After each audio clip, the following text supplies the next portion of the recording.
मित्रों नमस्कार। सुधीर पांडे पूर्वांचल के YouTube चैनल पर आपका स्वागत है, अभिवादन है, अभिनंदन है।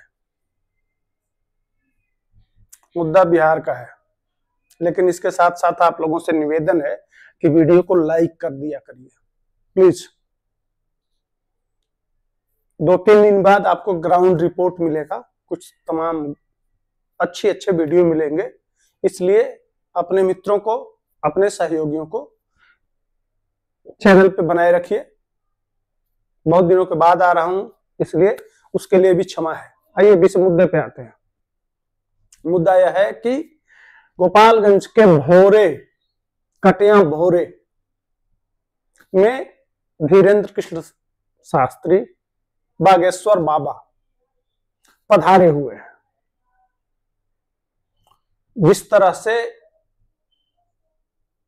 भगवान राम लंका पे चढ़ाई किए थे और पूरा राक्षस दल पागल हो गया था, उसी तरह से बागेश्वर बाबा बिहार में आए हैं तो एक दल है जो बहुत परेशान दिख रहा है, बागेश्वर बाबा के गिरफ्तारी की बात कर रहा है। एक विधायक हैं आरजेडी के, वह कह रहे हैं ऐसे बाबाओं को गिरफ्तार करना चाहिए। एक और विधायक हैं अनवारुल इस्लाम, वह कह रहे हैं कि यह जानबूझ के भारतीय जनता पार्टी एजेंडे के तहत बागेश्वर बाबा को बुलाई है। जब लोकसभा का चुनाव था तो लोकसभा के चुनाव से पहले बागेश्वर बाबा को बुलाया गया था। पटना जानते ही हैं, पटना में उनका कार्यक्रम हुआ था। उस समय एक लालू यादव के बड़े पुत्र तेज प्रताप ने एक सेना बनाई थी कि बागेश्वर बाबा को एयरपोर्ट पर ही रोक लिया जाएगा, जिसमें मनोज तिवारी अपनी गाड़ी में बिठा के और बागेश्वर बाबा को प्रवचन स्थल तक ले जाते हैं और तमाम विवाद उठा था, बहुत विषय उठा था, बहुत गहमागहमी थी, लेकिन उनका कार्यक्रम बहुत सफल हुआ। उसके बाद से लोकसभा का चुनाव हुआ और लोकसभा के चुनाव में बुरी तरह से आरजेडी हार गई। अब लोकसभा के चुनाव को देखते हुए कि एक बार बागेश्वर बाबा आए बिहार में, पटना में आए, तो हमको इतना 3-4 सीटों पे हमको जीत सफलता मिली। वो भी कुछ अन्य कारण थे जो सफलता मिली, वहां कुछ जैसे पवन सिंह इत्यादि लड़ गए तब जाके सफलता मिली। कहीं ऐसा न हो कि बागेश्वर बाबा की बातों में हिंदुत्व, हिंदू सनातन को एक करने की जो बात करते हैं वो, उसका ज्वार कहीं गोपालगंज से निकल के पूरे बिहार में न चला जाए, इससे घबराए हुए आरजेडी के विधायक अब लगातार उल्टे सीधे बयान दे रहे हैं। आप जानते ही हैं कि आरजेडी के एक विधायक हैं चंद्रशेखर यादव, जो शिक्षा मंत्री थे, जो हमारे रामचरितमानस को साइनाइड की उपाधि दिए थे। वह उनका कहना, माने आरजेडी का यह कहना है कि इससे बागेश्वर बाबा आके हिंदुओं को एक करने की बात करते हैं, उससे उनको दिक्कत है कि कहीं हिंदू एकजुट हो जाएगा तो फिर हमारी दाल नहीं गलेगी। यह मूल समस्या है, असली कारण यही है। इसलिए कि जाति पे आधारित जो क्षेत्रीय पार्टियां हैं, जहां जहां बटेंगे तो कटेंगे, हरियाणा, उसके बाद से महाराष्ट्र, औरंगजेब, अभी भी औरंगजेब मुद्दा बना हुआ है, चुनाव में भी मुद्दा बना था। उसके बाद से दिल्ली के चुनाव में भी रोहिंग्या बांग्लादेशी चला।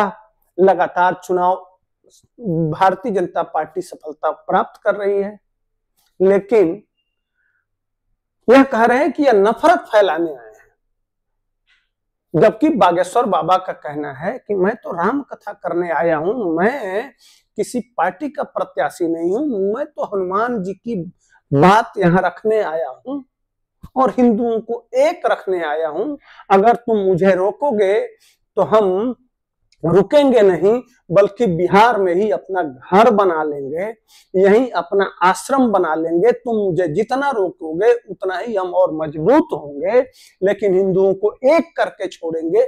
यह तमाम बातें बागेश्वर बाबा की तरफ से कही जा रही है और इसको लेके लगातार चिढ़ रहे हैं आरजेडी के लोग कि और वह यह कह रहे हैं कि नीतीश कुमार को बागेश्वर बाबा को गिरफ्तार करके जेल भेज देना चाहिए। इसके बाद इसके साथ साथ जो चंद्रशेखर यादव हैं उनका कहना है कि यह पाखंडी है, अगर इसका खोज किया जाए तो तमाम तरह के मुद्दे वो आसाराम और राम रहीम के तरह से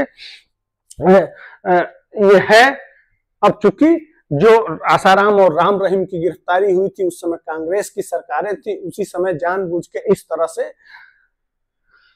इस तरह के कांड किए गए थे। खैर वो विषय नहीं है, उधर नहीं जाना चाहता हूं, लेकिन असली बात यह है कि अभी अभी बागेश्वर बाबा ने एक कैंसर हॉस्पिटल बनाया है व्यक्तिगत अपने धन के कमाई से। दर्द वह है कि एक और 2000 के आसपास लड़कियों की शादी लाखों रुपया दहेज देके गरीब हिंदू बच्ची, उसमें फॉरवर्ड बैकवर्ड दलित सभी समाज की बच्चियों की शादी कराते हैं। उस चरित्र में कहीं आरजेडी के लोग, यह नेता लोग जो व्यक्तिगत हित को लेके चलते हैं, उसमें फिट नहीं बैठते हैं। असली पीछे यह दर्द है कि यह आदमी इतना समाज सेवा कैसे कर लेता है, जनता के पैसे का सही सदुपयोग करता है, और उस सदुपयोग से एक तो लड़कियों की शादी, ऊपर से हॉस्पिटल, और तीसरा जो लोग हिंदू धर्म में आना चाहते हैं अन्य धर्मों के, उनको वापस लाने का भी काम करते हैं। इसलिए समुदाय विशेष के वोट पाने के लिए बाबा बागेश्वर से चिढ़ा हुआ एक समाज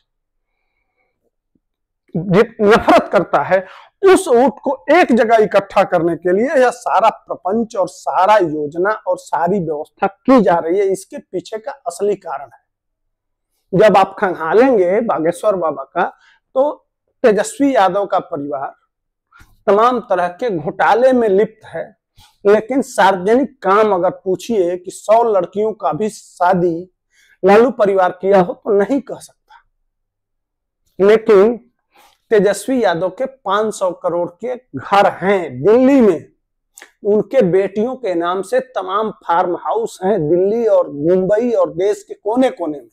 यह अपने लिए तो किए, लेकिन समाज के लिए कुछ नहीं किए। एक तरफ वो भगवादारी है जो सिर्फ अपना सब कुछ समाज के लिए कर रहा है, हिंदुओं को एकजुट करने के लिए कर रहा है, देश की एकता और अखंडता की बात करता है। कहा यही उनका कहना है कि देश बहुत कई बार बट चुका है, अब और बटने नहीं देंगे, उससे इनको दर्द है। वह कहते हैं कि हिंदुओं के लिए कौन सा देश है जहां हिंदू जाके अपने आप को सुरक्षित महसूस कर सकता है। मुसलमानों के लिए 56 देश हैं, ईसाइयों के भी सैकड़ों 70-75 देश हैं, लेकिन हिंदू कहां जाएगा अगर यहां से जाना हो। इसलिए हिंदुओं को एक रहना पड़ेगा, उनके पास कोई माध्यम नहीं है।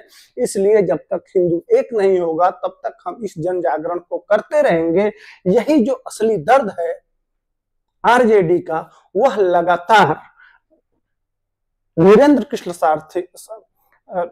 शास्त्री उर्फ बागेश्वर बाबा पे अटैक कर रही है कि लोकसभा में जिस तरह से हिंदू समाज की आईना दिखाते हुए एक करने का प्रयास किया वीरेंद्र कृष्ण शास्त्री ने, उसी तरह से बिहार में अगर विधानसभा के चुनाव से पहले वह एक करने में सफल होते हैं तो ऐसे में आरजेडी का चुनाव हारना निश्चित है।